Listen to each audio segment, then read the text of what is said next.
My name is Rich Michelson, and I write both children's books and poetry for adults. I also have an art gallery that I run, and I handle the original work of a lot of fairly well-known children's book illustrators. As far as my kids' books go, I've got about 20 books out. Quite a number of them are based on themes of race and social justice. I also speak a lot to schools and to teachers and librarians about how to talk to children about race and social justice issues. I am speaking this summer for the Harvard Institute of Race and Justice in a couple of their conferences. So I try to keep busy. I see that, and in keeping busy, you have a book coming out in June, Twice as Good. That book is out already. It's out already. Okay. I have the book here, which is absolutely gorgeously illustrated. I have to say, Eric Velasquez did an amazing job. He is wonderful. That's Twice as Good, the story of William Powell in Clearview, the only golf course designed, built, and owned by an African American. Tell me about the story and how did you come about finding this jewel of a story? Well, actually, I wish that I had found it myself, but in fact, my agent at the time read a little article in the Wall Street Journal about William Powell. He had just turned, I think, 92, and my agent sent it to me, and the first thing I said is he nuts? I've never golfed in my life. I have no interest in golf. I'm not a big sports guy, but I read the article, and what it told me was that William Powell actually, and this is amazing. I mean, in going out there, it's even more amazing seeing this in person. He by hand, by himself, built a regulation golf course. And, you know, he was out there mowing and seeding and cutting over 2 years. And he did this back in the mid-40s because he was not allowed on golf courses in this country. And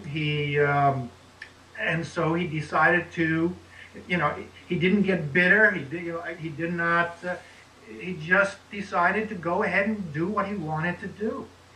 And the more I learned about William Powell, what really attracted me to him was he seemed not only to be this visionary, but also just a wonderful family man. You know, he wasn't looking for great kudos. He wasn't looking for wonderful notoriety. He just thought something wasn't right, and he figured he would fix it and do it. And he welcomed everybody onto his course. As he said, the only color that matters here is the color of the greens. That's right.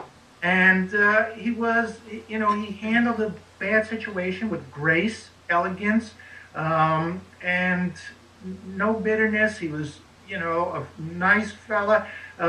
His family, I've become friends with his daughter Renee, and his son as well, who keeps up the course, and to this day, just wonderful people. But what was the bad situation that he was faced with? Well, basically, he lived in Canton, Ohio, and I think it's hard to go back for many readers today, even my age, and for young kids, to realize how incredibly racist the country was at that time when he was a young man, and to realize that he was in, you know, in the Midwest, in a sense, in a town in Ohio where he was the only black family, the only black child.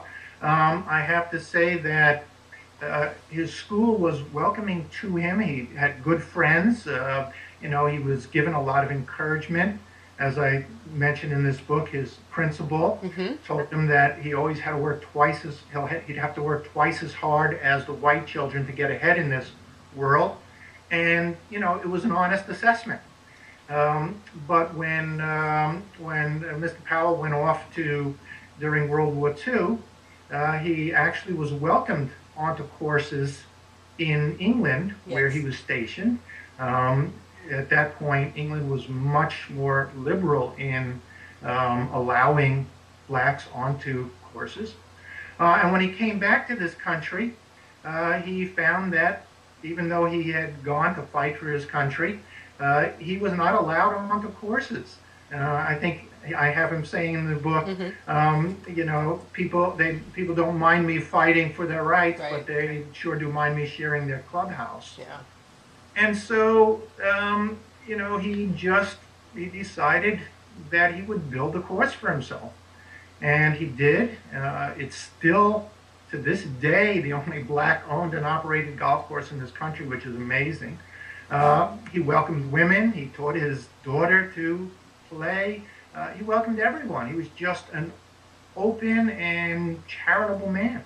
And what does Renee say about her dad? Because there's a portrait in the book with him holding her up, and even though it's a painting or a drawing or an illustration, it really resonated with me because it was a dream. It reminded me of the part of I don't know if you've watched Roots, but when Kunta Kinte was raising his son up, knowing that you have a chance. It's almost like he was giving her the keys to the kingdom that he had, and he was passing that on to her. What do you think about that? Well, you know, it's funny. Even and Eric did go out to the course. He went through Renee's baby pictures. He really did his research for this bock, and I think it really comes through. Oh, absolutely. But I think Renee will tell you, even to this day, that she was a daddy's girl. You know, she doesn't seem to have felt that great pressure to. I mean, it's funny because she's followed in her father's footsteps. She succeeded. She has that same, I think, genial quality. She's just lovely. But, you know, to her dad is a hero, and was foremost a wonderful father. So, I mean, they were very close throughout their lives. And, you know, William Powell died, 2 years ago, I think. Oh. But, you know, I think she still misses him. Talk about the title. Because now I'll share with you that my own father, growing up, he had 7 children, and there wasn't a day that passed that he didn't say to us, "You cannot just get B's." When our report cards would come around, you have to get A's. You have to do better, because in this world, you are subject to, you know, it's actually a white world that you will now have to compete with, and your B isn't going to mean anything. So when I read this and I said, wow, even in those years, in the 1940s, and I grew up, it was the 70s and 80s, these words of wisdom still stick with people like William and Renee. Yeah, well, I mean, I think, first of all, you know, William Powell's parents also, you know, told him he could do anything and be anyone.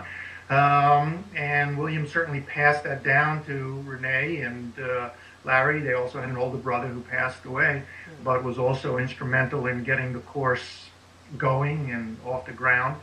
But, you know, I think it's, you know, in some ways, having the principal tell him you have to be twice as good as the other students could be taken negatively, you know, this poor kid.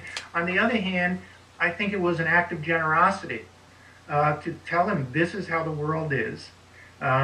This is, you know, what you need to do to succeed.